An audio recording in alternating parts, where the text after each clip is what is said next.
Ghana's capital city is the region's industrial center. Here, amongst the busy heavy industries, there is a very special business that has the most far-reaching effect on people's lives. A company called African Beekeepers manufactures beehives in their hundreds, and in addition, they harvest honey from their hives around the country. Beehives have to withstand severe weather conditions, from heavy rain to long periods of hot sun. They have to be well made. Assembling has to be carried out with care, so all the different pieces will fit together to create the complete hive. This is an example of an environmentally responsible business where people benefit from a financial return but with minimum damage to the environment. Nothing is wasted in this factory. Used beeswax from broken combs is heated and poured into forms. Then it is allowed to cool until it solidifies into thin slabs of wax. Next, the slabs are fed through a press that has the exact indentations of a bee comb. The wax is strong and very pliable, so the end result is a long mat of comb.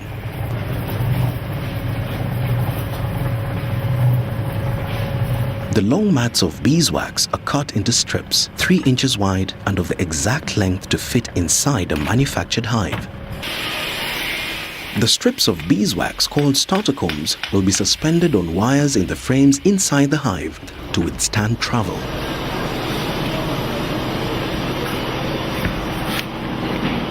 Finally, the wires are heated momentarily with an electric current so the wax melts onto the wire. African beekeepers build hives for anyone who is interested in buying them and is prepared to look after them. They plan to increase the number of their own hives to 3,000. Even in the center of Nairobi, there are bees that, in this case, can scent the wax in these reconditioned hives. Kwa hivyo kwanza tuangalie ndani, tuone kama iko safi, tuone comb starters kama iko, alafu sasa ndio tutapanga. Sasa hebu fungua. Fungua ndani, tuko na strips. We have on these frames, on these brood frames, we have comb starters.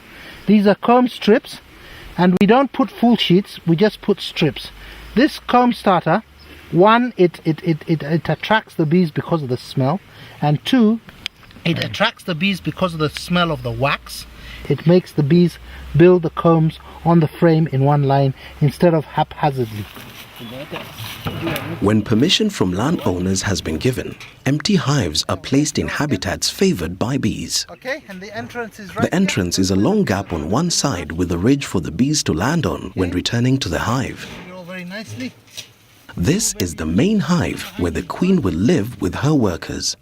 Honey is never removed from this section. When bees have colonized the hives, the entrance is closed with newspaper at night when all the bees are inside. Next day, they're carried to a vehicle for onward travel to be placed all together at a single location.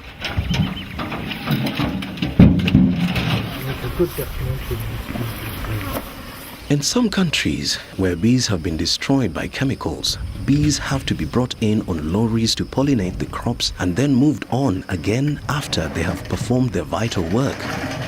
In Africa, we are fortunate to still have enough bees left that have not been destroyed by insecticides. We should keep it that way. As long as there are flowers in the area, the bees will immediately begin building new combs and rearing young. That's a line of 60 hives and well over 2 million bees. If one thinks about it, that is a lot of pollination taking place and a lot of honey being produced at the same time. Periodically, the African beekeepers' teams check how well the bees are progressing with making honey. The combs in the bottom section of the hive are never removed from the frames. The frames are allowed to fill up, and this is where the queen bee lays her eggs and the young are cared for. All the frames in this hive are full. It shows there is a strong and healthy queen in residence, and there are plenty of flowers in the area. It's time to start the next stage. A second section of hive, called a super, is placed on top. There is a gap inside between the two sections that the queen will not cross. The worker bees fill up the frames in the top section, but without the queen to lay eggs, there will be no larvae, so the honey will be quite clean. Special clips are used to stop baboons from raiding the hives, sometimes at night when the bees are quiet. The bees know the queen is inside and will quickly re-enter the hive.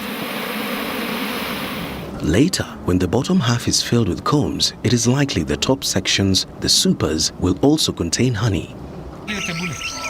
When it is time to harvest honey from the hives, the team knows the importance of taking adequate precautions against being stung.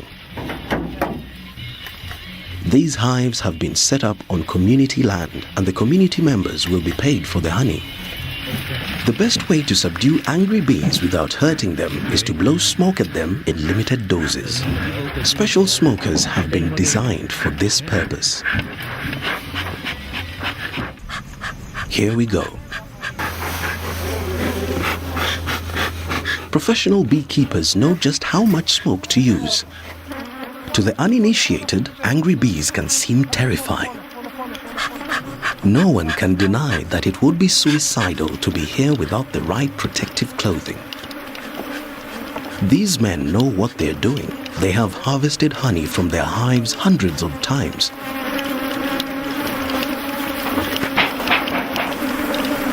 As more hives are opened, thousands more bees come out to defend them. When a super is found to be full of honey, it is removed and as many bees as possible are shaken out so that they can return to their queen.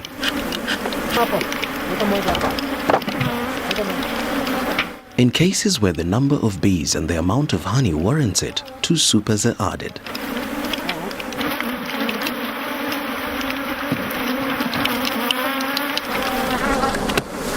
These bees will soon sort themselves out and return to their queen. Beekeepers across the world are very conscious of the declining numbers of bees, not only in Africa, but everywhere. No one is too sure what the reasons are for this decline, but the effects on agriculture are already being felt. A small mite called a varroa kills the larvae of the bees and has resulted in huge losses in some areas. These beekeepers are looking for ways to increase the number of swarms in their hives. They take frames that contain larvae of exactly the right age and transfer them to another hive that has no queen.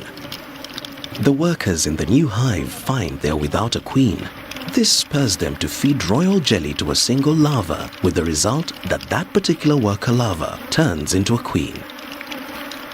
The empty spaces in the original hive are filled with new frames containing starter combs, so the queen will begin laying eggs within a few days. Then the beekeepers will have 2 complete swarms of bees. As the beekeepers move along the line, removing and replacing supers, yet more and more bees become angry. Very often beekeepers remove honey at night when the bees are confused by the dark. But with 1,000 hives countrywide, all producing honey during much the same period of the year, there isn't time to work only at night. Scientists and beekeepers estimate a healthy hive will contain 60,000 bees. At that rate, there must be several million bees swarming around the men.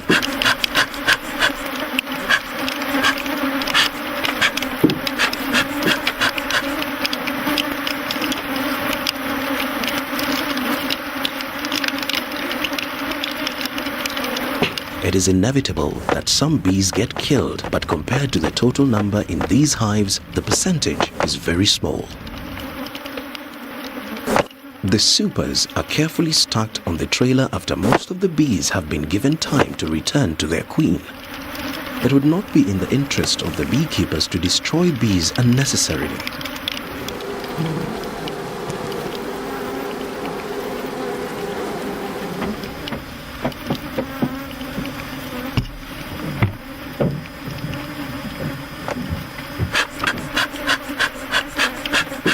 Bees that end up on the trailer can still find their way back to their queen.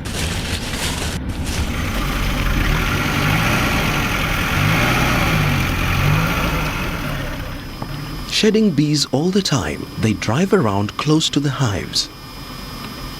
Bees normally fly 4 kilometers from their hive to forage, so they will easily find their way back. All the supers containing the honey are marked and then weighed in the presence of a member of the community.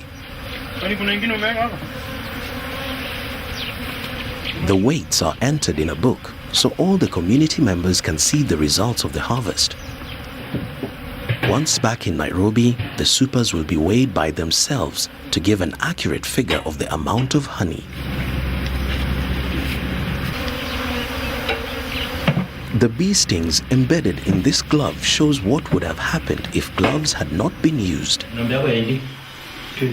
All that the community on whose land the hives are placed has to do is make sure the hives are not damaged or stolen.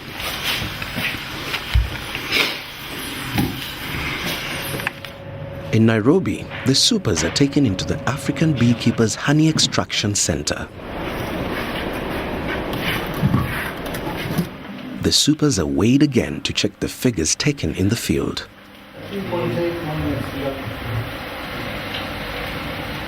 A special machine removes most of the wax the bees have used to seal each storage cell in the combs.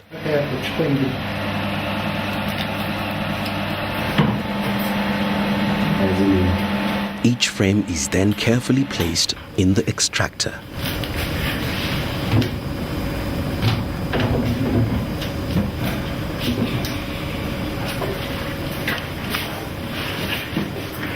When the electric motor is switched on, the frames are spun at high speed. The honey will be forced out of the combs.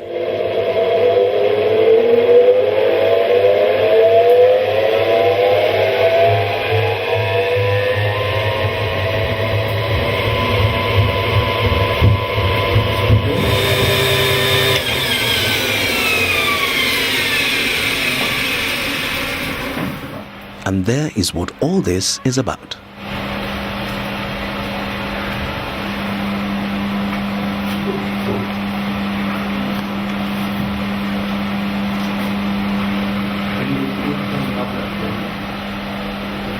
The combs are now completely empty of honey. All the way along their length and on both sides, there is not a drop of honey left in the cells. The combs will be used again. The amount of honey produced by so few hives is staggering, and one can only imagine how much work the bees have put into producing it.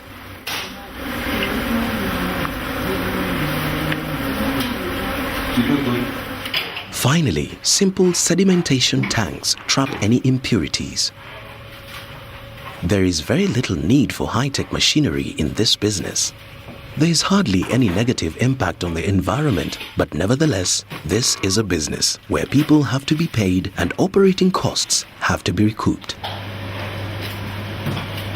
To bring the honey to the point where it will yield a financial return has taken much effort and outlay by the whole team. These jars are a fraction of the 12 tons of honey harvested annually by African beekeepers. But there is more to this than making money. Every one of these jars tells us there are lots of bees out there pollinating and fertilizing flowers that benefit us. If fertilization is inadequate because of lack of bees and other insects, flowers will not develop and crops will be poor. Large farms need pollinating insects as much as small-scale ones owned by individuals. A plant's growth is the same everywhere. Fertilization is the beginning of new seeds that will have a good chance to grow into new plants if we employ good farming methods.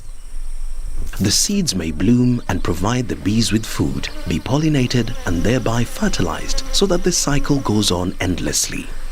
The choice of how we manage these resources is up to us.